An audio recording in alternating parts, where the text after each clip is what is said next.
Here's what's cooking on today's Sports Stove podcast. We continue our college football preview with the ACC. We'll also cover Notre Dame. And depending on time, we'll talk about golf, NFL, and Major League Baseball routes. That's what's cooking on today's Sports Stove podcast. From Belly Up Sports and the Belly Up Podcast Network, you're listening to the Sports Stove podcast with your host, Vince Stover. Hey, good looking, what you got cooking? How's about cooking something up with me?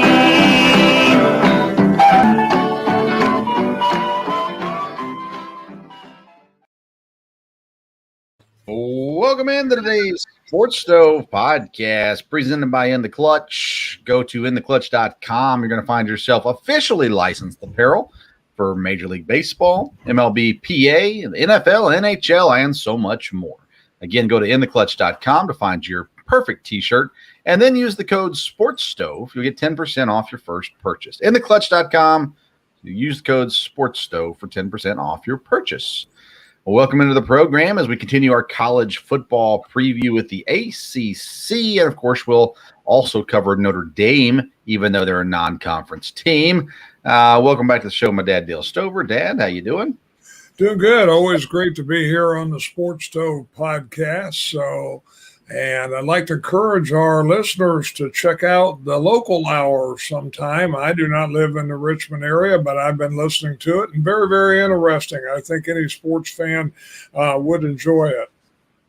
Well, thank you. We try really hard on that. Well, we try it in every episode, but on that local hour episode, breaking down football season. We talked with position coaches and players. Right now, we're going to be talking with the offensive coordinator and running backs coach this week, as well as one of the running backs from EKU.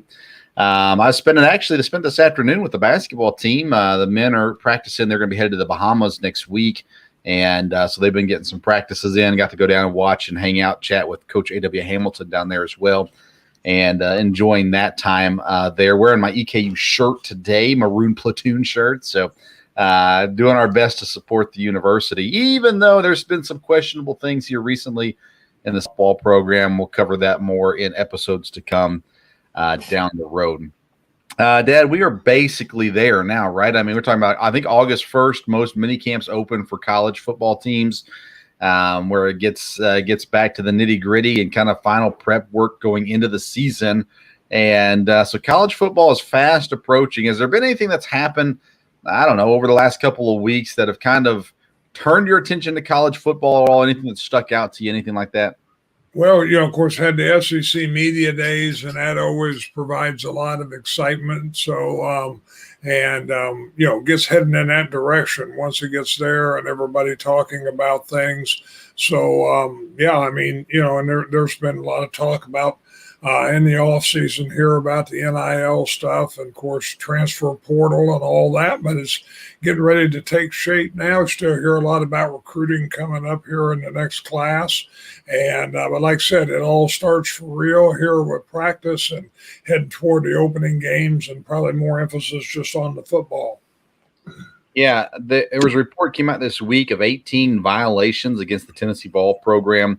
It's all under the former coach, Jeremy Pruitt. We know there were issues. We knew there were issues with him anyhow, but the investigation came out now. 18 level 1 alleged rule violations, which is the most serious level of things. Money being handed to players and to families. Again, all under Coach Jeremy Pruitt's time there as well. It's saying that, and this is according to Mark Schlabach and Chris Lowe of ESPN, says that Pruitt is accused of providing about $9,000 to the mothers of 2 prospects. His wife is accused of making 25 cash payments totaling about $12,500 to help a prospect's mother make her car payment. That's not good. That's pretty clearly against the rules. When you come down to this kind of stuff, though, I mean, you're talking about a former coach who's no longer with the program. They fired him under speculation of allegations or under speculation of rule violations and things as well. What should the NCAA do when you're talking about this? Because, I mean, the current staff coaching staff had nothing to do with this. So what should the NCAA do?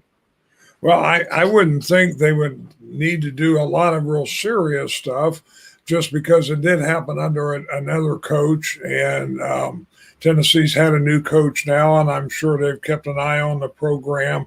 And if it looks like, it's turned in the right direction as far as the NCAA rules and this coaching staff following the rules, then I don't think these players should be penalized greatly for that, especially if it was stuff done by the coaching staff. There obviously will be some things done to the university, because the university does need to, they're ultimately responsible for monitoring the coach in the situation.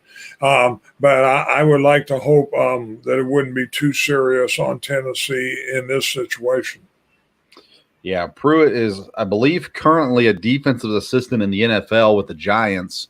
So nothing's really going to happen to him right now. I guess if he wanted to come back into college, there could be an effect as a result of these violations and things like that. I just think that we've kind of gotten, I know the schools lose scholarships and different things like that. I mean, at some point, if the current coach or the coach that had the violations isn't there anymore, I just think it's just, I don't know, not right, I guess, to punish the school, the current head coach, if he was not guilty of anything as well. So, or the players, even if all those players are no longer there, those kinds of things, to me, that just that kind of stands as a something that should be passed over. And I don't know what you can do. Can you fine the school? And I don't know. That's a tough situation, I think, to be in. But today we're talking about a conference that never cheats. The ACC. They never cheat in football, at least. But nonetheless, we know North Carolina doesn't attend classes. We know Duke pays its players before the NIL. So those kinds of things in basketball, but not football. Football, everybody's clean. Dabo Swinney is the model citizen. So we know nothing bad or illegals ever happen there. Let's get into our ACC preview. We'll start with the Atlantic Division, and Clemson. We'll start with them first. They missed the playoffs for the first time, Dad, since 2014. The playoffs. They missed the playoffs for the first time since 2014, which means they were a top 4 team in all those seasons, and that's crazy. They bring back a DJ Uiagalelei. I'm sure I said that wrong. They lose their offensive coordinator and their defensive coordinator. Tony Elliott goes to Virginia. We'll talk about him in a minute. And then, of course, in Oklahoma, the defensive coordinator heads. They return a pretty solid defensive unit, so they should be fine defensively. The big question is quarterback. DJ had high expectations last year, and he just did not perform. Now, they got another young quarterback that they could replace him with if he struggles, but I really think that DJ is going to come out and play really good football this year. That's what my expectation is there, at least. Clemson comes in, highest win total in the ACC. Their number is 10.5. Give me your thoughts on Clemson, and what do you think they're going to do this year?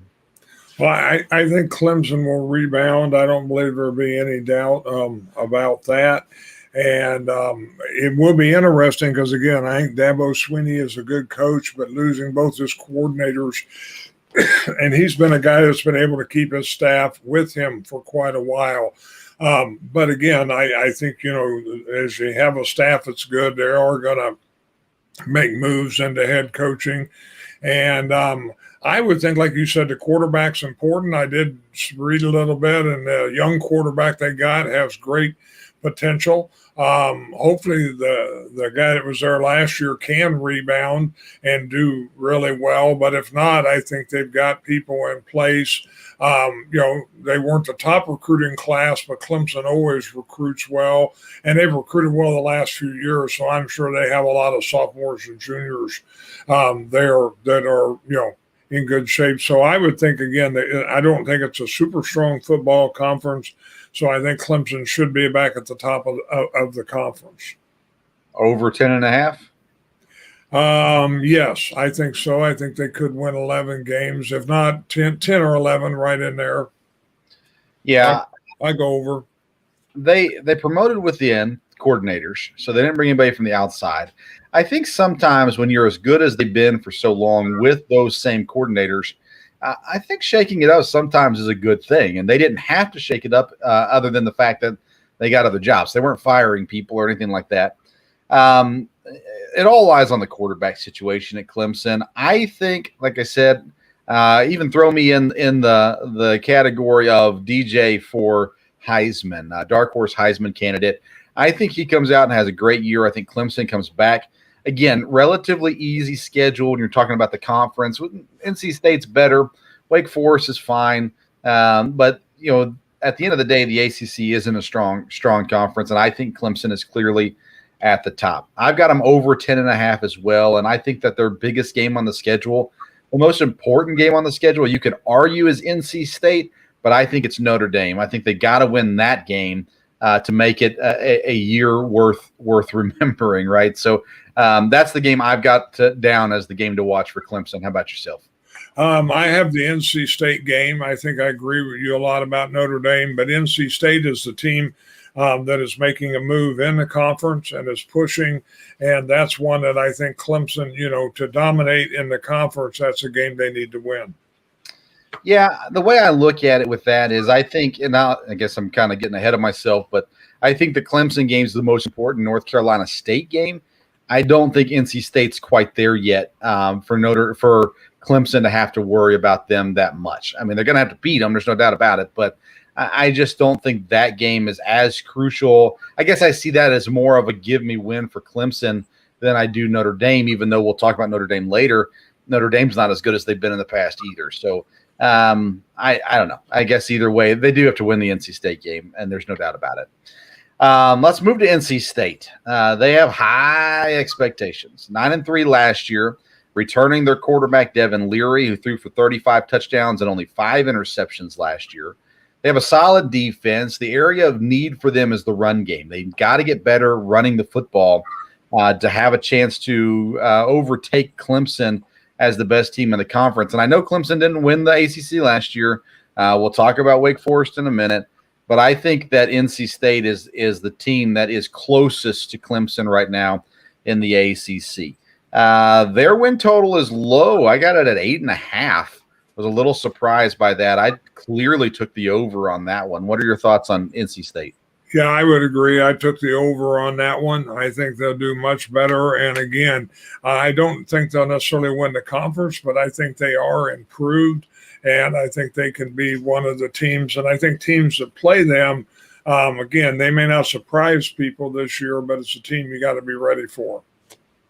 Yeah, I like NC State this year. Again, I still think Clemson's the better team, but I really like NC State this year. Their game, I've got Clemson as their game, the game they've got to win. If they win Clemson, they probably win the ACC. Your big game for NC State? Yeah, it would be Clemson also. It's the one they need to win if they're going to win the conference and do something there. All right, that brings us to the division champs last year, Wake Forest. They put up 41 points per game. That's pretty solid, needless to say. That the defense has to get better. They gave up 195.6 rushing yards per game last year, almost 200 yards per game rushing. That's a problem. You got to stop that. They do bring in a new defensive coordinator to try to help with that. They were a surprise team last year. They've got a good offense. Their number as well is at 8.5. Your thoughts on Wake Forest? Well, I think, to me, I'm glad to see them doing well. Anytime you get a team that's been down for a while, and like I said, they have, they had a lot of talent, and hopefully they can keep things going where they'll be respectable there in the conference. They're probably in the middle of the pack with 4 or 5 teams that could go either way, depending on certain games that they win. But I would think 8 wins would be good for them. And so 8.5, I guess I'll go under, but I think they'll have a good season.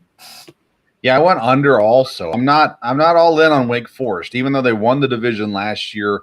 This is a team that I don't trust. And so I went under 8.5. 8, I would not surprise me. 9 wouldn't surprise me. But if I'm guessing, I'm going to go under 8.5. And I've got their big game as NC State. Clemson obviously would be a big game for them to win. But I think that NC State game is a little bit closer to the vest there. And if they could beat NC State, then I think they'd be looking at 9 wins. If they can't beat NC State, then I think they're looking at 8 or maybe even 7 wins. So I go NC State as the big game there. The big game I had for them was Florida State. I think that's one of those where they're close to, and if they're going to have a good year, they need to beat Florida State. If they lose to them and then lose to some of the top teams, it's going to be tougher. So I think that's a good measuring stick for them. Are they for real for several years? Because Florida State's obviously trying to get back too. I like it. That brings us to Florida State. Norvell is in year 3 as the head coach down there for the Seminoles in Tallahassee. And he's got quarterback Jordan Travis that is back. He has made subtle improvements over the last year, but he needs to make a big jump this year. This team is a rebuilding defense as well. There's a lot of nostalgia at Florida State, not a whole lot of recent success. Jimbo Fisher was there not too horribly long ago, but at the end of the day, this Florida State program has really struggled as of late.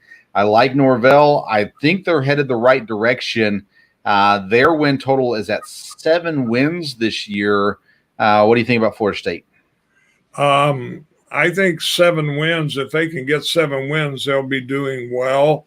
Again, I'd like to see them head in the right direction and a couple upsets, and they'll be above that. So I think 7 wins. So does that put me under on them? Your push, even with them. So Florida State, I went over 7. I think 8 and even 9 wins is a possibility for this team. I kind of have high expectations for Florida State, and some of that is my negativeness of Wake Forest because Boston College, Louisville, Syracuse, So yeah, I've got them going over 7 games, but I've got their big game, important game at least, being outside of the conference in their matchup against LSU. We've talked about LSU last week in our SEC preview. I think this is the kind of year where teams like Florida State should beat LSU. So it won't be too long, and LSU, I think, will be back towards the top of the SEC. So that's a game that I've got Florida State needing to win as a big game for them this season. What about you, the big matchup for Florida State? Yeah, I would agree. Of course, the last game with Florida is always a big game, but I had LSU as the game to watch also. If they can beat an SEC school like that, and if they can win that one, then that would be big. I think that's a big one for them, no doubt about it. So, and it's on the road at LSU. So if they could go into LSU, that would be big. Now number, let's see here, 1, 2, 3, 4, 5 here in the Atlantic Division, Boston College. Big thing for them is a healthy quarterback in Phil Jakovich. He was injured last year, which really put a damper on what they were hoping to do. They have good skill players, decent running backs, decent receivers, and they have some optimism on defense as well with the returning unit that they have. This team is at 6 for their win total. Do you go over under 6, and what do you think about Boston College? Again, I think probably looking I would have to go under, but they may can win 6 and get in a bowl. I was kind of big on them last year, and they disappointed. I've kind of always liked them. There's some good players that have gone on to some pro teams, some players there I like, but I think Boston College, again, they're right there with 4 or 5 other teams in the conference, and I'm afraid they're going to come out on the short end with some of those teams. All right, so I go the other way. I go over. I think 6 is probably the number that I like the most, but I'll go over and say they get to 7 as well. I've got their big game is against Florida State. It's on the road against Florida State, and again, that's the kind of game that can kind of push you over the top. If you're in that middle level, you got to beat the other teams in the middle level, and I think Florida State, although I think they'll be better than that this year, that's a big game that Boston College has to have circled on their calendar to win this season. Who's the big game for you? Yeah, Florida State was the one I had too. If they're going to have a good year, then that'd be a team to upset. Florida State, is going to give them a lot of trouble, and I think the Florida State game is a big one. That brings us to Louisville. Louisville, the Cardinals. Satterfield has been there now for a while. This is really his last chance, I think, back-to-back losing seasons. They have a veteran quarterback in Malik Cunningham. A lot of people really like Cunningham. I think Cunningham is fine. I don't think he's going to be a great pro quarterback. The defense needs massive improvement to build on as well. Louisville, man, what a program. They have not been consistently up for a while, had a lot of off the field issues as well. Their win total is set at 6. Where do you go with Louisville? I think I'll go under on them. They may win close to 6 games if they can, win one of the real close games that they could play there. But I think I'd have to go under on them. I might be biased with Louisville, or biased against them, but Malik Cunningham is a guy that had high expectations. I even heard his name mentioned in the preseason Heisman conversation last year. He's been around for a while. So when you're talking about college football, usually an experienced quarterback is a good thing. And again, I think Cunningham's fine, but I just don't have any confidence in them. I went under 6 as well for this Louisville team. What about their big game? Big game of the year, I think, is Virginia. If they're going to do better, that's the kind of team they have to beat, and it'll be on the road. And if they lose that one, then I think, they're going to have a tough year. If they win that one, then, on the road, that might give them some confidence. But they've got some tough games in the conference. Yeah, if they're going to make it to 6 wins, they have to beat Kentucky. So that's the game that I picked for them. I think Kentucky is better than Louisville, even though I'm down on Kentucky this year as well. To me, that's the game that could put them over that 6-win mark there. Last one in the Atlantic is Syracuse. Their head coach has won 2 or less conference games in 5 of his 6 years as the head coach. So take that in for a second. 2 or less ACC victories in 5 of his last 6 years, 5 of his 6 years there. They have a great running back in Sean Tucker, but let's face it, a great running back can only do so much if he doesn't have a great line or a quarterback that can spread the ball around to take some pressure off of them. They had a horrible pass defense last year. Their win total is set at 4. I'm going under the 4 and very down on Syracuse this year. What about you? Yeah, I would go under the 4 on that also. And, I don't see where they're making a move out of where they need to be. If they were going to, I think their big game would be for one of the first ones with Louisville. I picked the Virginia game. I really like Virginia this year, and we'll get to them here in a little bit. But that's the kind of game. I don't know why. You can pick a number. Pretty much any game on the Syracuse schedule is a big game for them because they need to win whatever they can. But I took Virginia. I don't know. I'm not passionate about that picking their schedule. Okay, so Clemson. We both have Clemson winning the division, or do you think NC State pushes them? I think Clemson wins the division. Okay. Let's go to the other division then in the ACC. That's the Coastal Division. Let's start with Miami. New head coach Mario Cristobal comes over from Oregon. They should have a great offense. They have a really good offseason with transfer portals and things like that. Quarterback Tyler Van Dyke is a good quarterback. They do have some wide receiver questions. Over time, they'll be able to solve that. I'm not sure where they'll be to start the season. And the defense does need help, again, given time with transfer portal and recruiting. They'll fix it. Will they fix it this year is the question. Their win total is at 8.5. What do you have for Mario Cristobal and the Miami Hurricanes? I got them over. I think they can win 9. They've got some games that they need to win that are at home. And, a couple big games on the schedule, but I got them over. I like these high offense coaches that have changed jobs. So the USC we'll talk about in future episode, and Miami. I think a lot of good can come, especially in the first year in a new system and kind of taking the conference by storm. I go over with Miami as well. Their big game, I picked Florida State.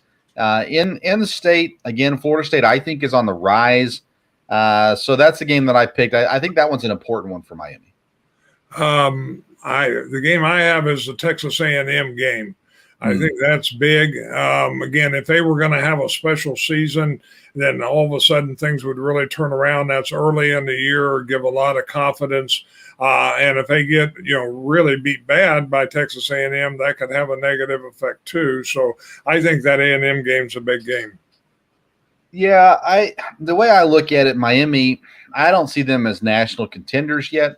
And so the way I look at the out-of-conference games is you can lose those as long as you win your conference games.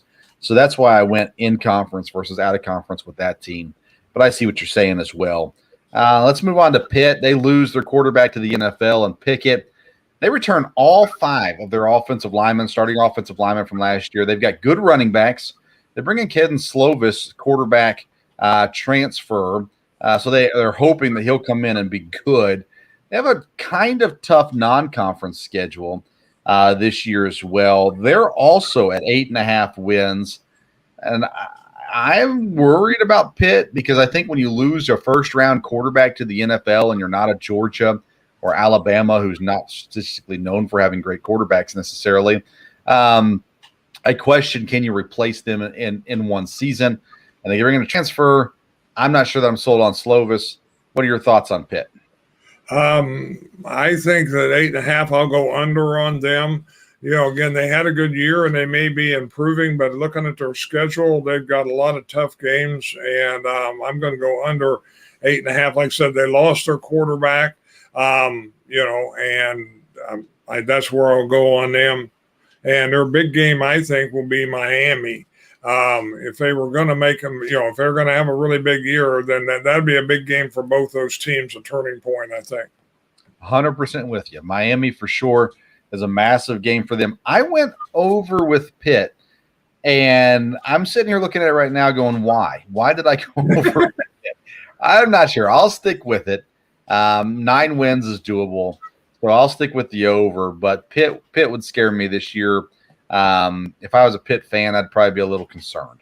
That brings us to North Carolina. You talk about disappointments in 2021. North Carolina was that for sure. Sam Howell did not perform like they were hoping he would.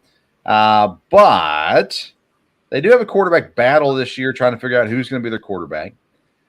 This North Carolina program had 2 really good recruiting years leading up to this season, and now it's the time for it to pay off. Mac Brown's done a very good job since he's been back and building this program. So I think the recruiting is going to pay off this year. Their defense gave up 32.1 points per game, over 6 yards per play last year. What will they do? And I don't know what success is for North Carolina this year. Their win total set at 7.5. Your thoughts on them? Well, again, when you look at their schedule, I think they can win 7 games, but I'll go under the 7.5. They have bounced back a little bit, but I think with the schedule, and again, they're one of those teams. I'd look at 4 or 5 teams in the conference that are all going to be about the same, and I just don't know with the other tough games on their schedule, if they're going to really be competing for the conference or the division there. Yeah, who's their big game, do you think? Notre Dame. That'll be a game where they'll get a lot of publicity, and if they were going to win that one, that would be big. It'll be big for Notre Dame, and I think for the program and for the year, that's a big one. I would say it is. I picked Pitt. Their game against Pitt, I think if they get over 7.5, they have to beat Pitt. And I went under 7.5 with North Carolina. I think that 7 or 8 wins makes sense for them this year. But I went ahead and went under there with North Carolina. Let's talk Virginia Tech. One of 3 teams in the division with a new head coach. They bring in Brent Pry. He was the defensive coordinator at Penn State, led a great defense at Penn State. They've got new quarterbacks that are battling. Both of them are new from last year. They have a good running back. Their defense, though, only had 16 sacks all season. That won't do it. They need to improve. And one of the things I think you can look at with improvement and quick improvement is on the defensive side of the ball. Bringing in Brent Pry, I think you'll see a defensive uptick. Their win total is set at 6. Your thoughts on Virginia Tech? I think they'll go over 6 just because of their schedule. Again, I don't think they're going to push for the conference, but looking at their schedule, I think they'll be over 6. And big game of the year for them, I think, would be out of conference West Virginia. If that's one they need to win, and there'd be some rivalry there. I think that'd be a big game. I'm with you. I did think about that one as well. I'd put down 2 games, North Carolina and Pitt. They need to win one of those games in the division to get over. I picked over 6 wins as well. I see them as a 7 or 8 win team this year, but they have to win those guys that are above them. Beat at least one of those teams that's above them. They're in the division. Another team with a new head coach is Virginia. They bring in Tony Elliott, the offense coordinator from Clemson. He, of course, knows the conference well, a different division in the conference. He's got a really good quarterback in Brennan Armstrong. I like Malik Cunningham in Louisville. He's been around for a while. He's a very solid quarterback. Actually, some people think he's the best quarterback in the ACC. So there's opportunity there. They have good wide receivers, but they lost all 5 of their offensive linemen. So 5 new starters, and they brought in some transfers. That'll help. They've got some experience there, but they'll all be new together. The defense last year was last against the run in the ACC, so that has to improve quickly. I think Tony Elliott can do something special with the offense. I'm not sure what he can do with the defense, at least this year especially. Their win total is at 7. Where do you go with Virginia? Again, with the new coach from Clemson, I think that hopefully that'll have them headed in the right direction. But this year, I think I'd have to go under 7 games is about kind of what I'm looking at. But I think I'll have to go under with Virginia again, just when you look at their schedule. And a big game, big game for them will go out of conference with Illinois. That'll be one. Again, they would say they have to win. Of course, I kind of like Illinois. And if they lose that one, they're definitely in trouble for having a really good season. And that could be, I think that's going to be a big game for them. And they may not see that coming. When I look at the Coastal Division, I have marked down Miami, North Carolina, Virginia Tech, Georgia Tech, and Duke as all struggling on defense. That's the division minus Pitt. So I think Tony Elliott's going to be able to do enough to have a successful season. I like the number 7. I'll go over 7. I think 7 is probably where it sits for Virginia, and I think that's a good year for Virginia.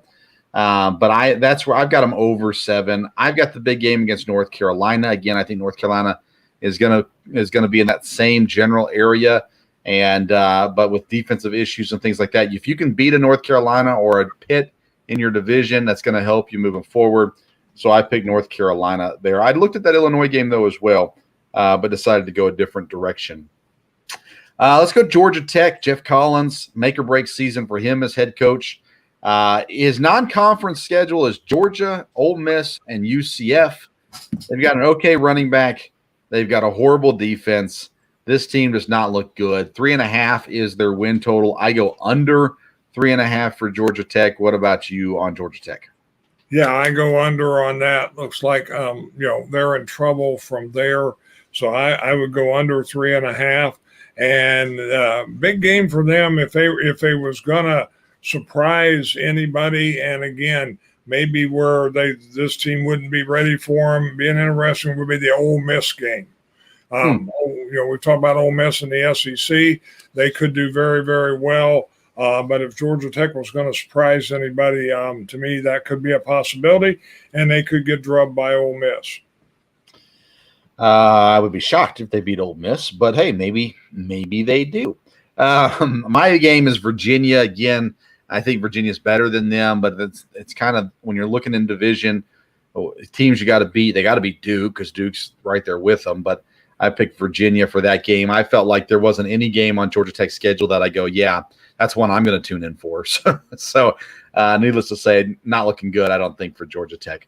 That brings us to Duke. They also got a new head coach. Mike Elko comes over, the defensive coordinator from A&M. Last year, the offense averaged only 14.9 points per game. The defense gave up 46.6 points per game, including 218 rushing yards per game. That's going to take some time to fix.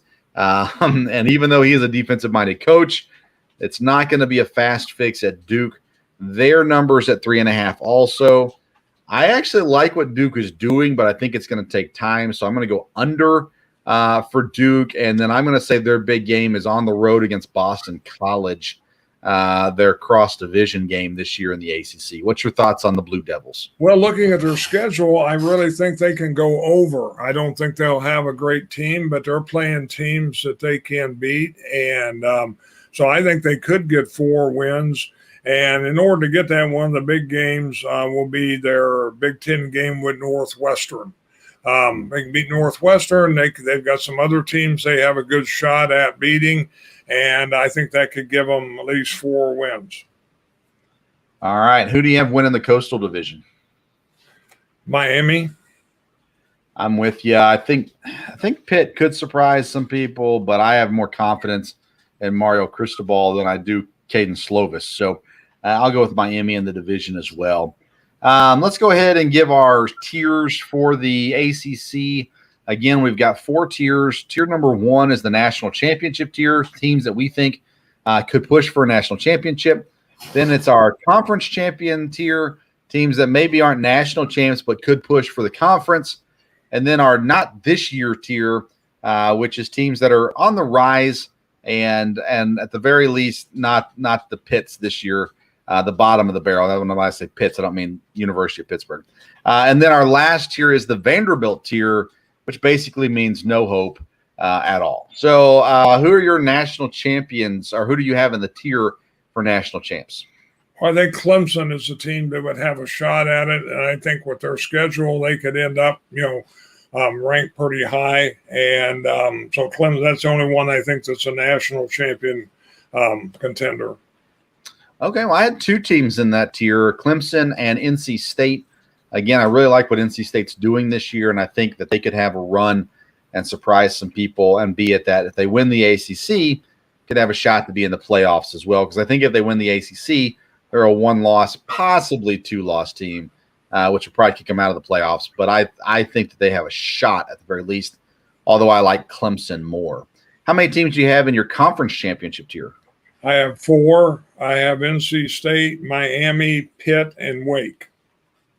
All right, so I have Miami and Pitt. I do not have Wake in that category. I'm down on Wake this year, so I went Miami and Pitt, and then I had NC State in the above category there. So, and then your middle tier, you're on the rise tier, you're not this year tier, whatever we want to call it. Usually our largest tier of them all. Who do you have there? That would be, you have the largest one, be North Carolina, Florida State, Virginia Tech, Louisville, Virginia, Boston College, and I probably have to put Duke in there, even though I don't think, they're going to win, but I think they're headed up. I'm with you. So I got North Carolina, Tech, Virginia Tech, Virginia, Wake Forest, Florida State, Louisville, Boston College, and Duke all in that category. I've got 2 teams in the Vanderbilt tier, and if I heard you correctly, you also have 2 teams in the Vanderbilt tier. That's true, and I think they're the same 2 teams, Georgia Tech and Syracuse. Yeah, I'm with you. I can't believe Duke made it out of the Vanderbilt tier for both of us, but they did. Georgia Tech, I don't see anything positive coming there. Syracuse, kind of the same thing. I don't like what I'm seeing from those teams, and I think it's going to be an ugly year for those guys. Once they replace their coaches, maybe they get moved out of that tier, but until then, they sit in the Vanderbilt tier for the ACC. I know one thing we're going to talk about a little bit next week with the 2 conferences we're doing, but I think the ACC is going to fit into that this year too, is going to be how much is affected by the discussion during the year of conference realignment. There are several teams in this conference that there's a lot of talk about they may go to a different conference. And, how will that affect things as it goes along this year? Would it affect things? I mean, I don't think the players, I don't think it really gets to them or even the coaches. It might be more of a fan base issue, but I don't even know if it affects the fan base. I'm not sure that would have much of a factor in how they play. Do you think it would? It'll be interesting to see. It'll be interesting to see what kind of discussion there is. But, the teams that are moving, maybe not if it was looking that way. But some of the other teams, I don't know, it'll cause a little unrest. But you're right, with the players and the coaches, it may not. And we'll have more discussion about that next week because we got teams that are definitely moving that are still in conferences. Yeah. What it could affect is the officiating. The conference pays the officials, so you never know. We got to get some conspiracy theories in here. Yeah. Maybe when the announcement comes down that Florida State and Clemson are going to the SEC, all of a sudden the ACC officials aren't very nice, or that Virginia and North Carolina and Duke are going to the Big Ten. Maybe the officials change their kindness towards them. That'll be yet to be seen. Let's talk about Notre Dame. They are not in the conference. They're independent, but they're one of the top level teams, at least in the nation. So we'll break it down this way. New head coach, Marcus Freeman. I like what I've seen out of him so far. Looks like a good situation. They are happy for him. They got quarterback questions. They'll be trying to decide who's going to play quarterback for them. They got a good offensive coordinator. Should be able to figure it out. Good running backs, solid O-line. And they should be pretty stout on D, but there has been a lot of turnover, a lot of change at Notre Dame this year. And their win total is, I think, low at 8.5. So what are your thoughts on Notre Dame? Again, I in some ways, I kind of hope they do well because I think keeping a coach in-house was a good idea. We'll see how that works. Again, they have a pretty stout schedule. I mean, a lot of the games aren't, but they have enough top games. So if you said they're 8.5, I'll have to go under because I think they got 8 wins. They could easily get to 9, but 8.5, I'd go under. I went over. I don't think they are a 12-win team this year, but for their big game, I circled 3, and it's the 3 big ones. They play Ohio State, Clemson, and USC. I just think they need to win one of those games. Again, I don't put them at national champs this year, so I think a 9 or 10-win season is a success for them this year. But I think if they win one of those 3 games, they'll be successful. So, what about you for big game? Well, I don't think they'll win any of those 3 games, and I think the big one is their neutral site game against Brigham Young. Really? Okay. Well, fair enough. I think USC's a question mark. We'll get to them next week. Ohio State, I don't think they win that one. I think Clemson and USC are possible wins. I like Clemson more than Notre Dame this year, but again, I'm high on the quarterback situation at Clemson. USC is a big question mark for me, so we'll see where that one shakes out. What tier do you put Notre Dame in? Tier 1 is national champs. Tier 2 would be a step down from that. Tier 3 is not this year, maybe some other year. They're on the rise, or Vanderbilt tier. This year, I would put them on the second category. I don't think they'll be in a national championship hunt with the top 4 teams this year like they were, but they'd be right there in the next level. Yeah, that's exactly where I got them too. That tier 2 kind of situation. I think they fittingly, when we're talking about this conference, I think they're in that same category as Miami and Pitt. So I kind of put them in that same general area as well.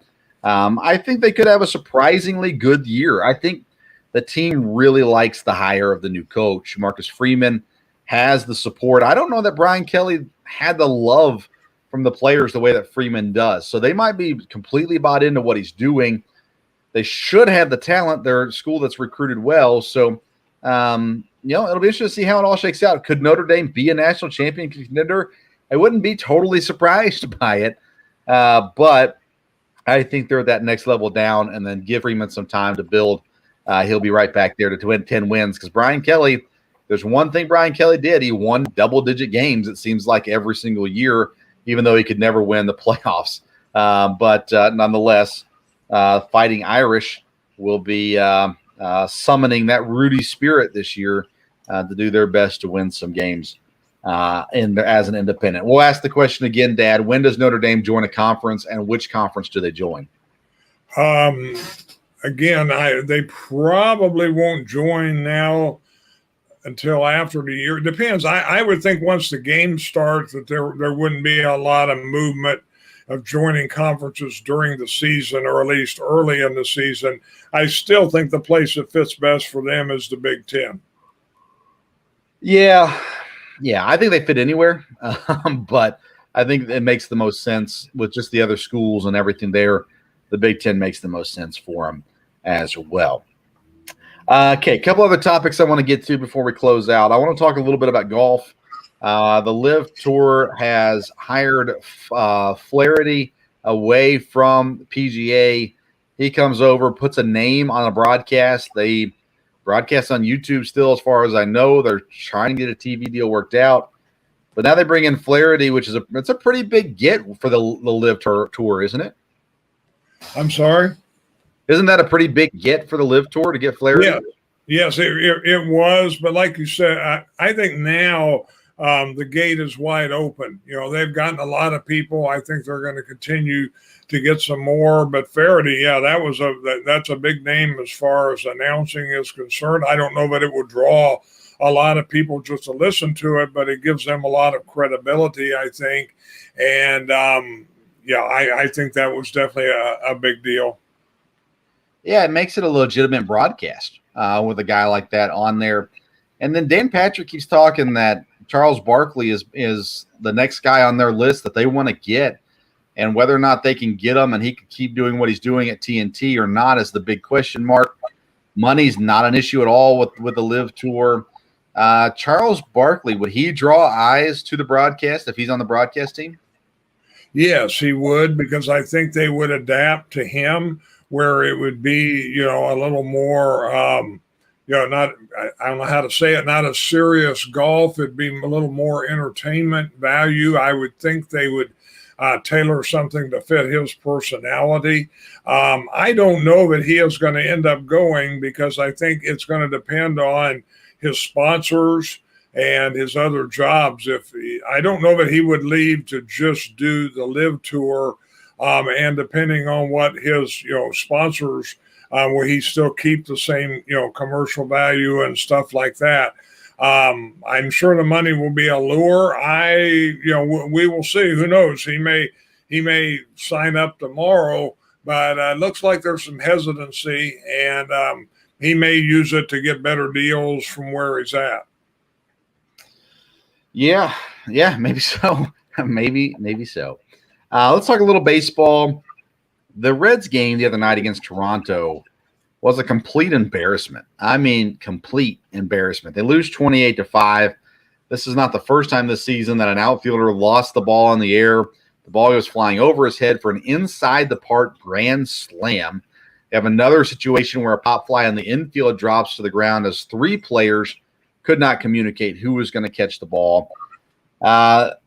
I watch a game like that, Dad. I know it's just one game, but I go, there's no way the Red Sox can win anything this year after a game like that.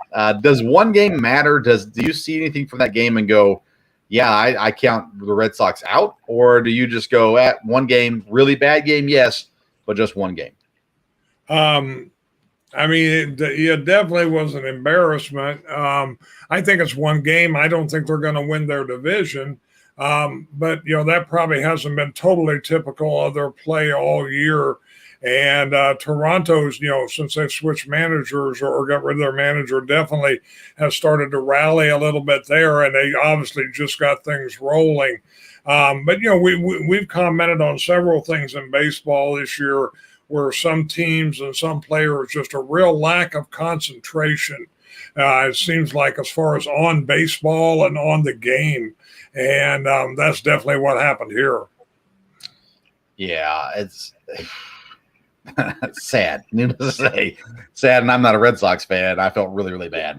Dad, we didn't talk about this pre-show, but Pete Rose making an appearance for the first time since 1989 on a baseball field very soon. He'll be on the field with the 1980 Philadelphia Phillies team, who are being celebrated for their national championship, their World Series championship, on August the 7th, and it's announced that Pete Rose will be on the field with the team.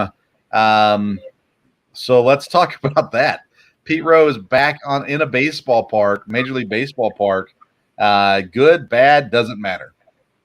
I don't think it matters, in some ways. I think he was on the team, and if they're honoring the team, I think that's fine. I think Philadelphia, should be maybe a little wiser. If Pete Rose is there, then he's going to do something to draw attention to his situation with the Hall of Fame. And that could be a distraction, I think, to the whole celebration. But he was on the team, so I can see him being there. Yeah, and he didn't have his gambling issues until 85. So, I mean, it was before all that, too. So it makes sense. Pete Rose, should he be in the Hall of Fame? No.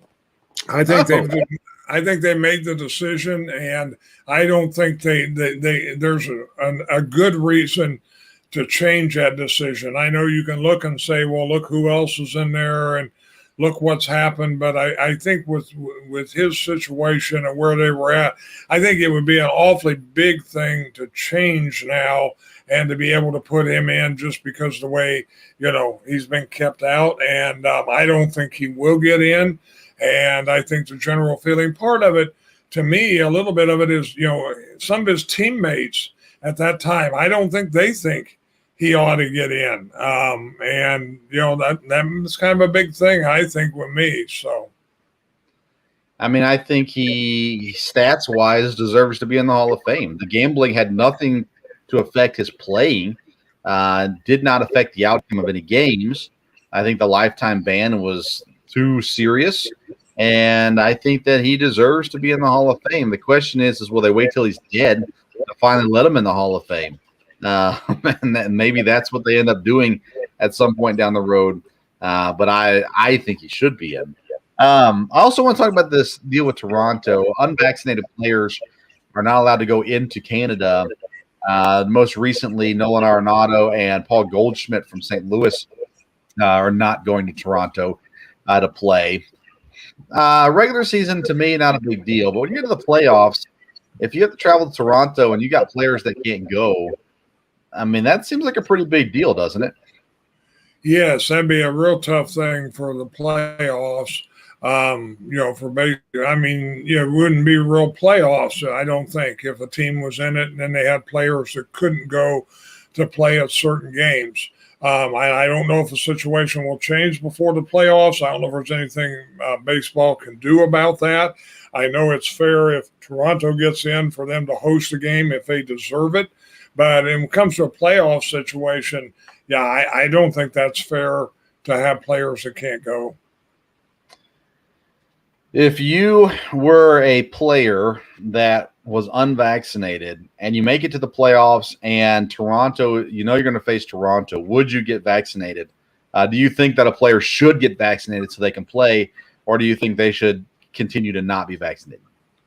I think they've already made, they have good reasons for not getting vaccinated, and I wouldn't think just the idea of a playoff game or a playoff series. No, I wouldn't change that. I would think I have enough serious reason to not get vaccinated from there. All right. Quick look at the standings. The Yankees 12.5 up on Toronto. Tampa is 13 games back. Boston now has fallen with 5 straight losses to 17.5 games back. And actually, Dad, Baltimore is within a half a game of Boston. Baltimore continued to win games. They've been looking pretty good. Here as late, the Blue Jays 6 straight wins. In the Central, Minnesota still leads. The Guardians are 3 games back. The White Sox 4 games back. White Sox have won 7 of their last 10. I said this on the Fantasy Baseball Show last week. White Sox win this division. Who wins, do you think, the AL Central? I think you very well could be right about that. We've talked about it. I think the White Sox have the best team and the best players there. And if they've got things turned around, I would not be surprised if they would win it. Houston wins. That was not a very bold statement, by the way. I said White Sox are going to win, and you said you wouldn't be surprised if they won. That's so thank you for that. Houston, 13 games up on the Mariners, who went on a hot streak, but they've lost 3 straight now. They won 7 of their last 10. Seattle seems to be, we'll see if they keep losing, maybe not, but back on track to make the playoffs right now above Boston there in the American League. National League-wise, the fun race is still in the East. The Mets are a game up on the Braves. DeGrom is getting close to returning there as well. 3 straight losses for the Mets. 3 straight losses for the Phillies, who are 9 games back. I'll ask again, who wins the NL East? The Mets, the Braves, or somebody else? The Braves. They're moving in the right direction, and I think, they could win again. Again, the Mets have done well, but the Braves have caught them, so I would pick the Braves at this point. Milwaukee sweeps Colorado. They're 2.5 games up on St. Louis. St. Louis lost their last game. They'll be in the hunt the whole way. The West, the Dodgers are now 11 games up on the Padres. They've won 8 straight, the Dodgers have. The Padres 11 games back. San Francisco falling to 16.5 back. They've lost 4 straight now.